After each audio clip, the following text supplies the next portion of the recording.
दोस्तों, क्या आप जानते हैं सऊदी अरब और दुबई की नींद क्यों उड़ी पड़ी है? भारत के यहाँ तेल का इतना बड़ा कुआं कहाँ से लगा है? क्या इसके बाद से भारत अब दूसरे देशों से तेल लेना बंद कर देगा?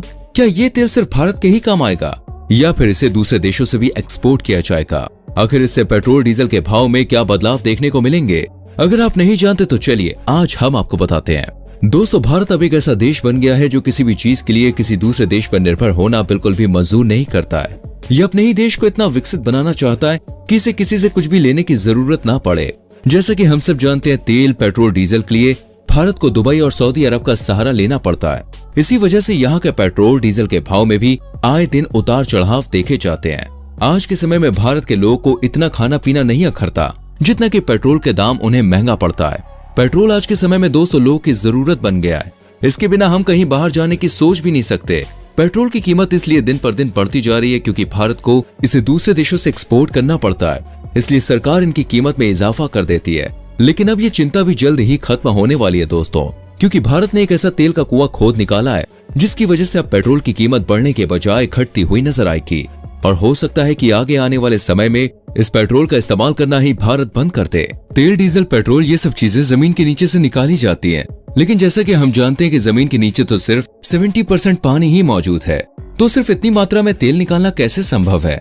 और वो कौन सा तरीका है जिससे तेल भरपूर मात्रा में प्राप्त किया जाता है? दोस्तों, यूक्रेन और रूस की लड़ाई से पहले हर एक देश अपने लिए एक ऐसे स्रोत की तलाश कर रहा है जो जीवाश्म ईंधन जितना सस्ता और सुरक्षित हो। लेकिन ऐसा नहीं हो पाया, क्योंकि जब इन दो देशों के बीच जंग की शुरुआत हुई तो रूस ने आयातित ऊर्जा को इंपोर्ट करना बंद कर दिया। इससे हर किसी देश में हाहाकार मच गया और हर कोई अपने लिए ऊर्जा सुरक्षा का इंतजाम करने लगा। हर देश दूसरे देशों से बेहतर करना चाहता था और इसी में ये लोग उलझे हुए थे। लेकिन भारत को इन सब की बिल्कुल भी परवाह नहीं थी, न ही इस पर लड़ाई का कुछ भी असर देखने को मिला था। लेकिन दोस्तों, फिर भी भारत ने ऊर्जा सुरक्षा पहल में अपना योगदान दिया और सबसे बेहतर करने का फैसला किया। एनर्जी का सबसे अच्छा साधन सोलर और विंड को माना जाता है, लेकिन इनको लगातार इस्तेमाल करके ऊर्जा लेना एक बहुत ही बड़ी चुनौती है जो लोगों के लिए मुश्किल ही नहीं बल्कि नामुमकिन है। इसलिए कोई भी इसका लगातार इस्तेमाल नहीं कर सकता है। वैसे तो इस मिशन को पूरा करने के लिए न्यूक्लियर एनर्जी का सहारा भी ले सकते हैं, लेकिन दोस्तों ये बहुत ही जोखिम भरा है, इसलिए हर कोई इस ऑप्शन को छोड़ना ही पसंद करता है। इसके अलावा इलेक्ट्रिसिटी व्हीकल भी मौजूद है, लेकिन ये पेट्रोल डीजल के मुकाबले में फीके हैं। इसलिए भारत ने दूसरा तरीका अपनाया है एक नए मिशन की शुरुआत का, जिसका नाम था राष्ट्रीय हरित हाइड्रोजन मिशन।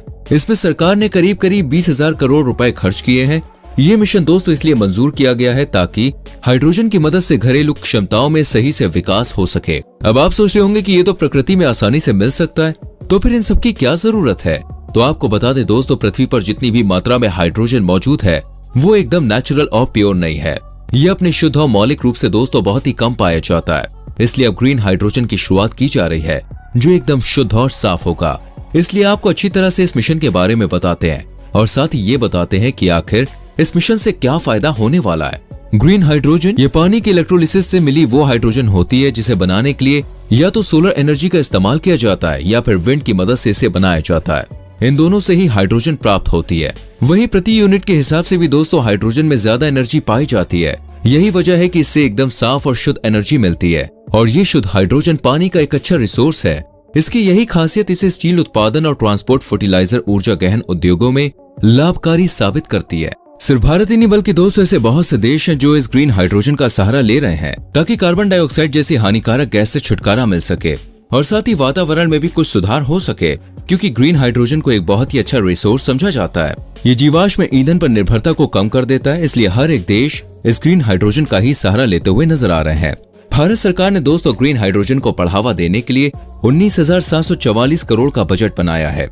इस रकम में से करीब 17,490 करोड़ रुपए उत्पादन से जुड़ी हुई जो भी प्रोत्साहन योजनाएं उनके लिए और पायलट प्रोजेक्ट्स के लिए 1,466 करोड़ रुपए तय किए गए हैं। वहीं विकास और अनुसंधान के लिए भी 400 करोड़ रुपए और भी ऐसे ही दोस्तों मिशन के लिए 300 करोड़ रुपए लगाए गए हैं, जिससे भारत एक विकसित देश बन पाए और यहाँ पर किसी भी चीज की कोई परेशानी या कमी देखने को ना मिले। भारत सरकार ग्रीन हाइड्रोजन उत्पादन में इन्वेस्ट करने के लिए भी बहुत सपोर्ट कर रही है। इसके लिए सरकार भले ही कम समय के लिए लेकिन इलेक्ट्रोलाइजर पर इंपोर्ट टैक्स भी माफ करने का विचार बना रही है ताकि लोगों को ज्यादा से ज्यादा सपोर्ट मिल सके।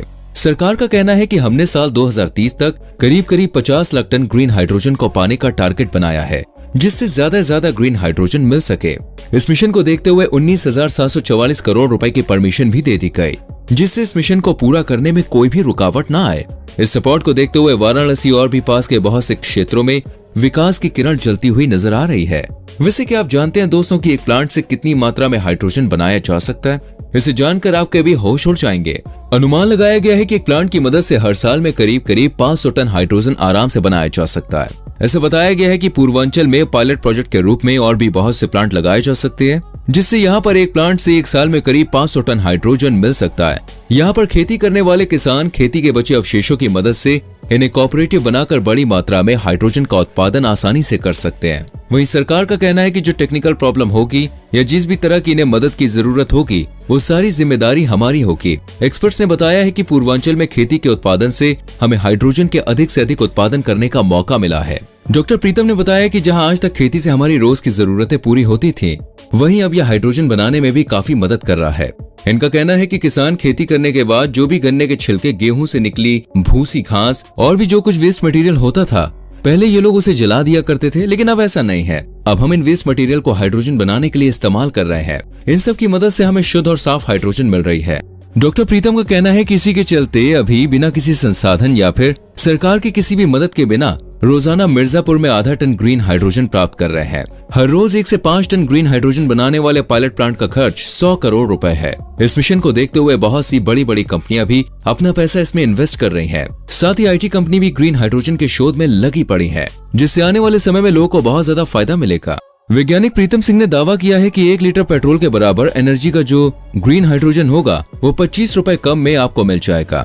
इसका रेट पेट्रोल से बहुत ही कम देखने को मिलेगा। साथ ही ये भी बताया गया है कि जहां 1 लीटर पेट्रोल 105 रुपए की कीमत में बाजार में बिकता है और इसके अंदर 3.54 मेगा जूल एनर्जी होती है, इतने से दोस्तों एक 100 सीसी की बाइक सिर्फ 60 किलोमीटर का सफर तय कर सकती है, जबकि ग्रीन हाइड्रोजन की मदद से आप 60 किलोमीटर का सफर सिर्फ 80 रुपए में कर सकते हैं। इसके इस्तेमाल से पोल्यूशन जैसी समस्या भी देखने को नहीं मिलेगी। आखिर इसका इस्तेमाल कैसे किया जाएगा? गाड़ियों में ये फ्यूल गैस लगाई जाएगी, जिसे आप एक बैटरी की तरह भी मान सकते हैं। इसके अंदर एक एनोड और एक कैथोड नाम के इलेक्ट्रोड लगे होंगे। इन्हीं की मदद से केमिकल प्रोसेस होता है और फिर ऊर्जा पैदा होती है। लेकिन सवाल यह है कि इन पेट्रोल और तेल का पता कैसे लगाया जाता है कि ये जमीन में इतनी मात्रा में मौजूद है।